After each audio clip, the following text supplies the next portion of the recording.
Hello and happy Saturday. I'm going to start off with the aggravation part of my day. I had scheduled to get shingles vaccination and COVID booster. Figured I just get them both in one day. The reason I want to get the shingles vaccination is my husband James had shingles and it's not pretty, it's nasty, it's painful, it's debilitating. I don't want it. Waiting till when I turn 50 for when I'm eligible, schedule it down for Walgreens, stand in line for 20 minutes in between kids in the toy aisle screaming and everybody with their various issues when it was their turn at the front counter, just to get up there and find out that my health insurance company won't cover any vaccinations except at their own pharmacy. You know what that's called? A racket. So I remember reading, and I'm going to try to make this as concise as possible. I have a lot to say, but I don't have 10 minutes of anybody's attention to say it. When I was going into Reddit and I was going into the women's forums, there was a lot of women claiming that the fact that they read romance or erotic fiction, whether it's real life or fantasy, is a great deal of stress to guys because the men in those books, they can't live up to them.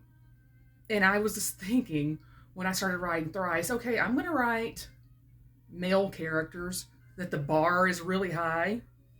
So what I did was I went into Reddit and like the relationship advice forums and even the other women's forums and read about these absolutely shitty ass men, mean, selfish, and just make my characters the opposite of that. It's really that simple. So a couple of years ago, there was this big alarm about male loneliness being an epidemic. And what the talking heads meant by that was that straight men are not in heterosexual relationships as much as they used to be. And because women have becoming a lot more selective on who they pick.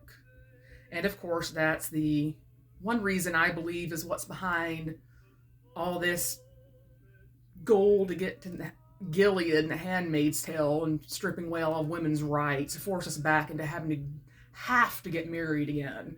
So we don't have to anymore. That's the problem. So, male loneliness epidemic, which doesn't mean they don't have friends, means they don't have sexual relationships. They don't have mommy wives, and it's apparently a problem. And the talking heads that were discussing it were just talking about economics. Oh, and it's not like back in the day, like back in the 1950s. Well, you know why? Supposedly, we had these marriages where the women got to stay at home and raise the kids and be the nurturer and tend the house and all that. It was the GI Bill. When the men came back from war, they got all this money that they got to invest into the economy, get really low interest business loans, be able to go to school. And of course, they were financially prosperous. And it was fine all the way until Reaganomics kind of fucked that. But that's a topic for another time. And the fact that the GI Bill discriminated against anybody but white people, that's a topic for another time. Now, we're in what I consider end-stage capitalism. And not only that, we, the women, get to be selective, and men can't just get one of us just because they exist like it used to be the case. Go do the bare minimum? No, we're not putting up with that. Single women without children are the healthiest mentally and physically demographic. I wonder why. I have a really good husband, but I mean, I found him in kind of a weird set of circumstances. I wasn't looking for one. And if I hadn't met him, I would probably be single. I would be fine with it. Fine. What we're looking for, according to these talking heads, are men that make lots of money.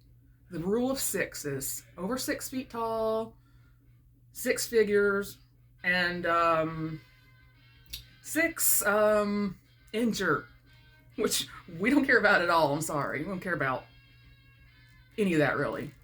I mean, obviously, we want to be able to be assured that if we get into a marriage where we're giving up, sacrificing so much of ourself to be in a marriage, that at least we're not going to starve to death. So, of course, we're going to want somebody that's financially secure.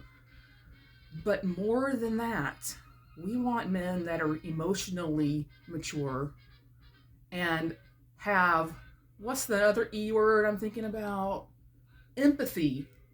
That we're not just there to serve them, to do things for them, to be their sex doll. That's not our purpose. That's not women's purpose. Our purpose is not to soothe and care for some guy and have children and do all that work with no reciprocity or kindness. I just can't believe how many mean ass, sympathy lacking, selfish men there are out there. And I hope a lot of the posts I see about it on Reddit are rage bait, and I'm sure some of them are. Oh, my boyfriend is great except for this long ass laundry list of things that are wrong with him. And everybody's like, why are you with that guy? I always just go in there and say, dump him. I don't even have to write a paragraph. Dump him. I'm sure some of it is rage bait, but I think the majority of it is real. So, if you want a wife, you want a girlfriend, you gotta step up your game. Quit blaming everybody else but yourself. Just saying.